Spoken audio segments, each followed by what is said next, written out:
Mes chers étudiants, bonsoir. Le cours d'aujourd'hui s'intitule, comme vous voyez, le dispatching économique. Qu'est-ce qu'on veut dire par le dispatching généralement? C'est la répartition, c'est un mot en anglais. Donc, répartir quoi? Le dispatcher, c'est un système qui relie la production à la clientèle, aux abonnés, c'est-à-dire il gère la répartition de la production d'électricité à travers toutes les centrales électriques qui injectent leur production d'électricité dans le réseau électrique, bien sûr, pour avoir la meilleure qualité d'énergie et également le meilleur prix ou bien le meilleur coût, le minimum de coût de production. Ayant le minimum coût de production, automatiquement ça va se refléter sur le coût de kilowattheure payé par le client. Donc, c'est ça le système de dispatching économique. Généralement, on a le système d'électricité en général, se compose par une centrale électrique qui produit une centrale. Ici, c'est le symbole d'un générateur, bien sûr. Le client, ou bien consommateur. La relation entre la centrale, bien l'unité de production d'électricité et le client, bien sûr, elle est à travers un réseau. Ici, on a un réseau électrique. Le réseau électrique. Pour gérer bien sûr, il y a des biens.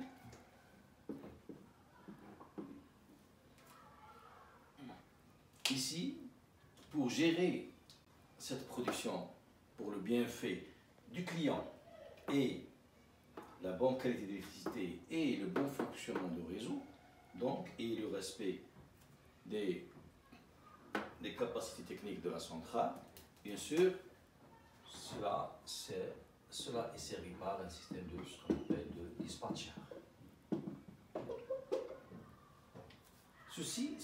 Cette introduction, elle est inévitable car avant d'entamer le cours, il faut savoir quel est le rôle du dispatcher. Donc, le dispatcher, celui qui commande la quantité de la production d'électricité à partir de la sortie de chaque centrale afin d'avoir le minimum, dans notre cas, le minimum de coût de production, tout en respectant bien sûr quelques conditions techniques et économiques. Donc, on va schématiser un réseau par exemple. Prenons un exemple simple d'un réseau composé par 3, par exemple, centrales électriques, comme vous voyez ici, par exemple. On a un réseau composé par 3 centrales électriques. Ces 3 centrales électriques, je fais exprès la diversification de couleurs. Donc, on a la centrale noire, la centrale bleue, la centrale verte. Chaque centrale a bien sûr sa puissance PG max. Prenons l'exemple par exemple ici, 200 MW, bien sûr, voilà. QG max, par exemple, 100 MW. Même chose ici. PG max, ça, je bats par exemple, il y aura 1, 2, 3. Donc PG max 1, PG max 2, QG max 1, PG max 3 égale par exemple 100 MW et QG max 3, QG max 3 égale 150 par exemple mégavar. Ici, le PG max 2 égale 300 MW et QG max égale par exemple à 200 MW. Ceci dit, maintenant, comme vous voyez ici, ce réseau est composé par 3 centrales. Pour le dispatcher, son but est comment peut-il avoir une production d'électricité dans ce réseau, alimentant ce réseau, avec le minimum de coût de production. Donc, chaque centrale a un prix différent. La question pourquoi? Tout simplement, selon la nature de la centrale, la nature de fuel, et également selon l'ancienneté. Par exemple, les nouvelles centrales sont toujours, le processus est développé, technologique est développé, donc le coût de kilowattheure est plus bas, le coût de production est plus bas que celle plus ancienne. Pourquoi? Parce que autrefois, comment dirais-je, le processus de technologie il était moins développé, donc il délivre une production qui est plus chère. Chaque centrale, le coût de chaque centrale est défini par une équation. Cette équation est une équation quadratique, ce qu'on appelle la fonction coût. La fonction coût, bien sûr, coût de la production. Coût de la production. Cette fonction, c'est une fonction quadratique. Par exemple, f, généralement fc, ou bien simplement c, égale a fois un coefficient, a fois puissance générée au carré, plus b, la puissance générée, bien sûr, plus c, une constante. A et b, c, a, b, c, ce sont des coefficients. Ces coefficients-là sont spécifiques pour chaque centrale. Comment on les calcule? Généralement, on sont calculés lors des essais, plusieurs essais, au niveau de la centrale, avant de la mise en service de cette centrale-là. Donc, ces coefficients-là, chaque centrale a son propre coefficient. Donc, on aura pour chaque centrale un coefficient différent. Donc, FCI, c'est égal à AI.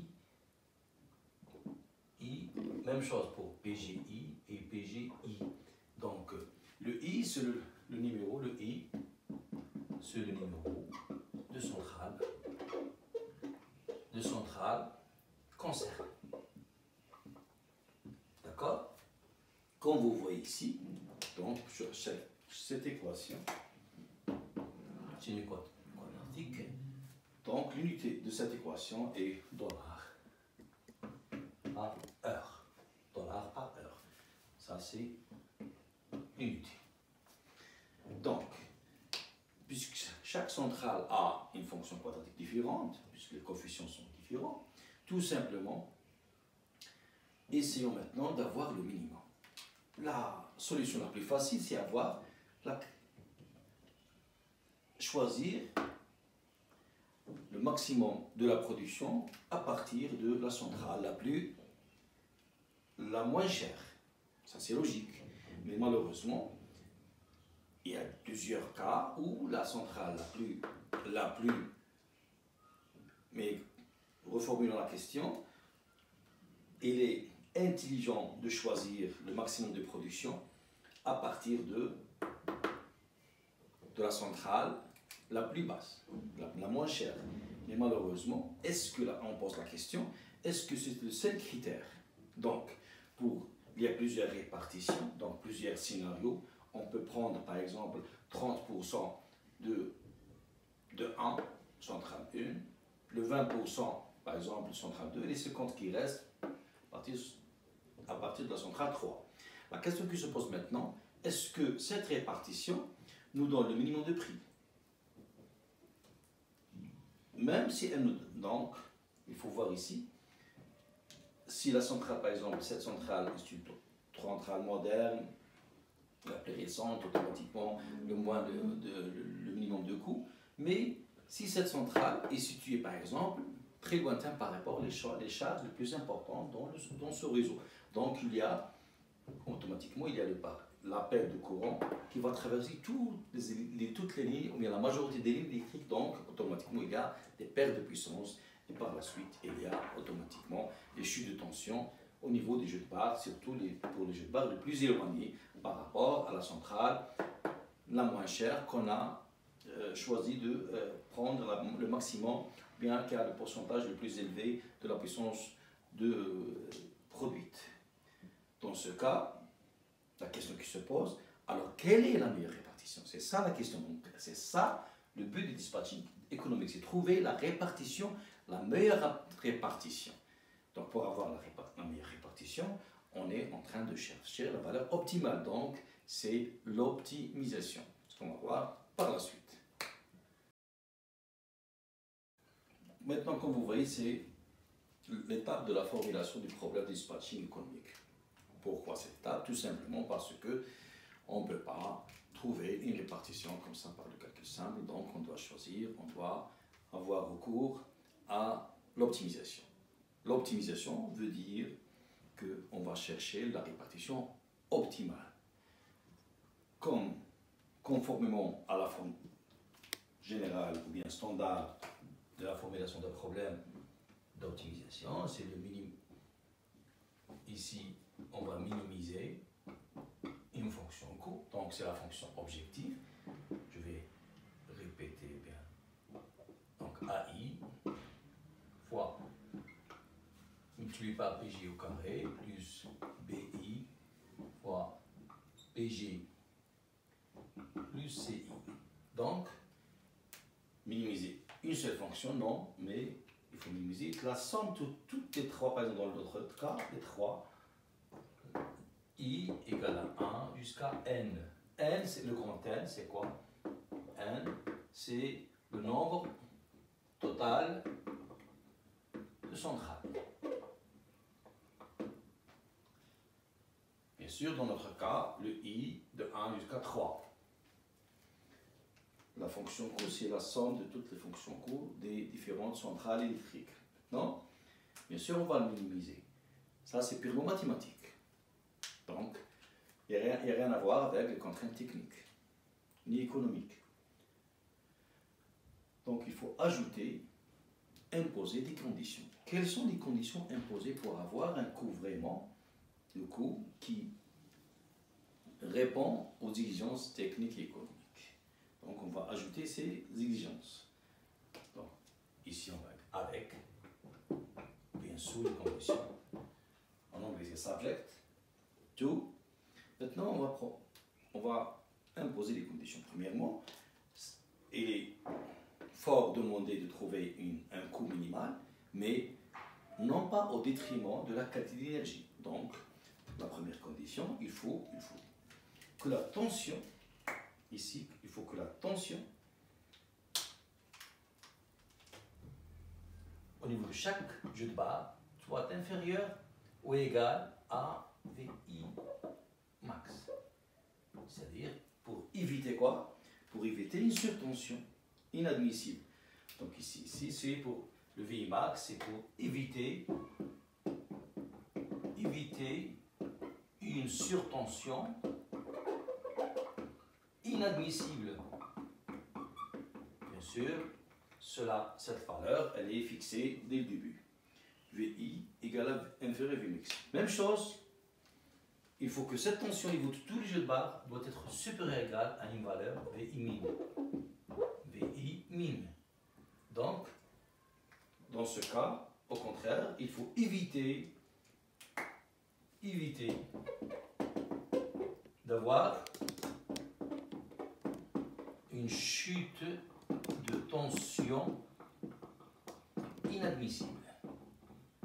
Généralement, c'est 7%, 5, 3 selon les pays. Bien sûr, c'est un indice de développement pour chaque pays. Donc, plus que la valeur est minimale, plus que, comment dirais-je, le taux de développement de ce pays est intéressant. Ce sont des conditions imposées pour, ici, pour la bonne qualité d'énergie, pour le client. D'accord? Également, et, bien sûr, une autre condition. Quelle est la condition? L'autre condition, c'est la condition de la ligne. Il faut que la puissance qui transite toutes les lignes soit inférieure à SIJ max. Bien sûr, SIJ, c'est chaque ligne. IJ, ici, la puissance qui transite les lignes doit ne pas dépasser SIJ max. Ça, généralement, c'est conditions imposées pour les lignes, pour le bon fonctionnement de lignes.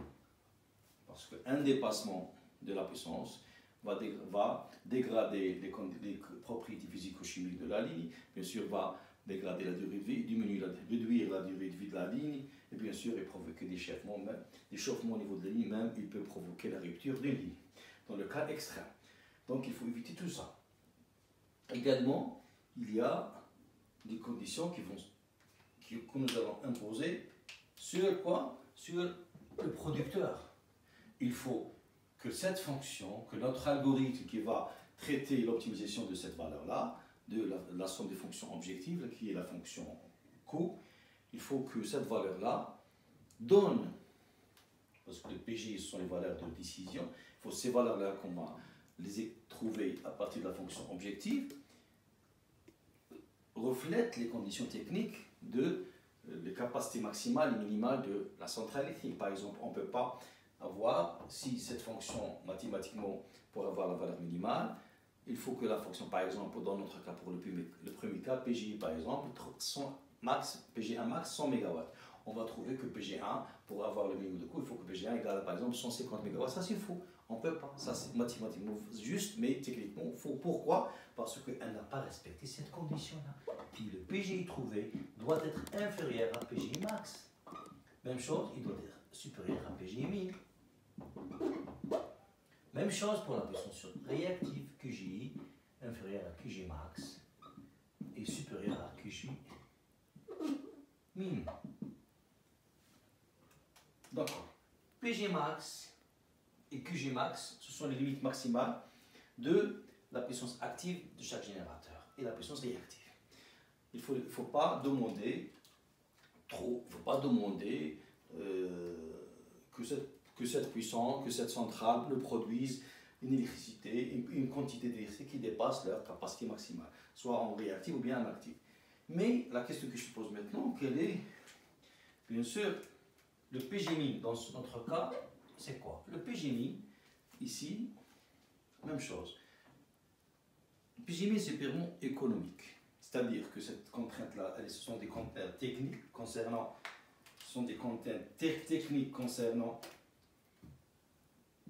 cela, conditions techniques de centrale, mais ici, PGmin, c'est une condition économique, c'est-à-dire lors le producteur impose au dispatcher un minimum d'achat de production.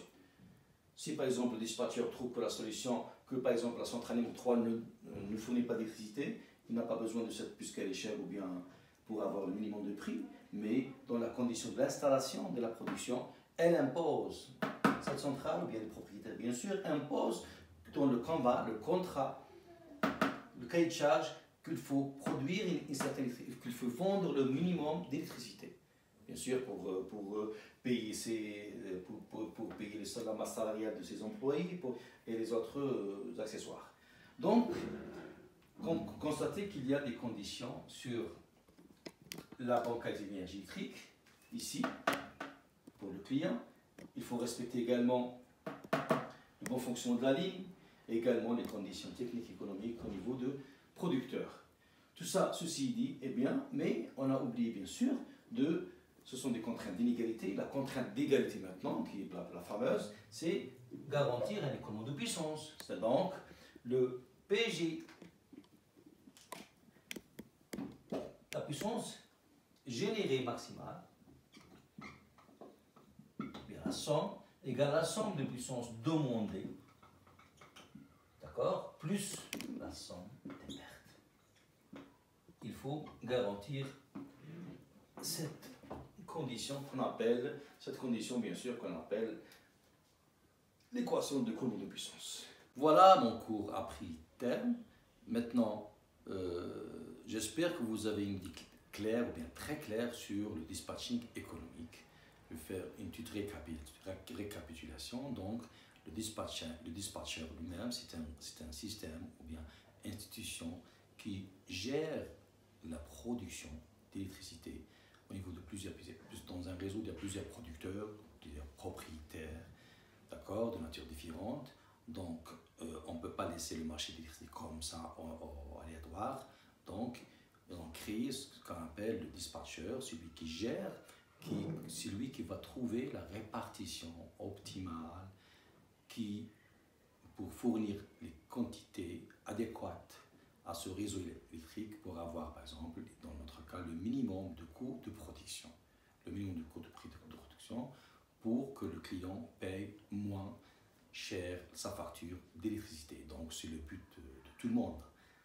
Donc, c'est un problème d'optimisation, puisqu'on cherche une valeur optimale. Donc, si on peut définir en quelque sorte le dispatching économique, on dit c'est la répartition optimale de la production